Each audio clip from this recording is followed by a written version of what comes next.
আমেরিকার যুক্তরাষ্ট্র নাগরিকত্ব ও অভিবাসন পরিষেবা USCIS সম্প্রতি একটি নতুন উদ্যোগের ঘোষণা দিয়েছে, যার আওতায় বিদেশিদের বা অভিবাসীদের সামাজিক যোগাযোগ মাধ্যমে প্রকাশিত মতামত ও কার্যক্রম অ্যান্টি-সিমেট্রিজমের দিক থেকে পরীক্ষা করা হবে।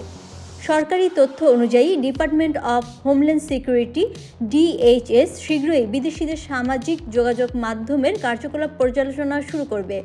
এই কার্যক্রমের মূল উদ্দেশ্য হলো এমন কোনো পোস্ট, মন্তব্য বা অন্যান্য সামাজিক মিডিয়া সামগ্রী চিহ্নিত করা যা হিংসা, বিদ্বেষ এবং ইহুদি বিরোধী মনোভাব প্রচার করে।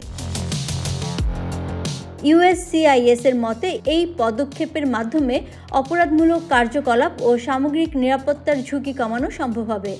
প্রকল্পটির আওতায় বিদেশিদের সামাজিক যোগাযোগ মাধ্যমে যদি কোনো প্রকার অ্যান্টি-সেমিটিক মন্তব্য বা লেখাপড়া পাওয়া যায়, তবে তা আরও কঠোর তদন্তের আওতায় আনা হবে এবং প্রয়োজনে আইনানুগ ব্যবস্থা গ্রহণ করা হবে।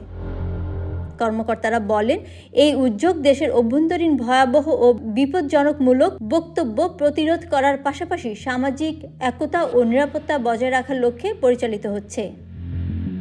এই নতুন নীতি কার্যকর হওয়ার মাধ্যমে মার্কিন যুক্তরাষ্ট্রে অবৈধভাবে বসবাসকারী বিদেশিদের সামাজিক মাধ্যমের কার্যকলাপের উপর নজরদারি বাড়বে বলে আশাবাদ ব্যক্ত করা হয়েছে। তবে কিছু অধিকার সংরক্ষণ সংস্থা এই পদক্ষেপকে ব্যক্তিগত স্বাধীনতা ও গোপনীয়তার প্রতি হুমকি হিসেবে নিয়ে উদ্বেগ প্রকাশ করেছে।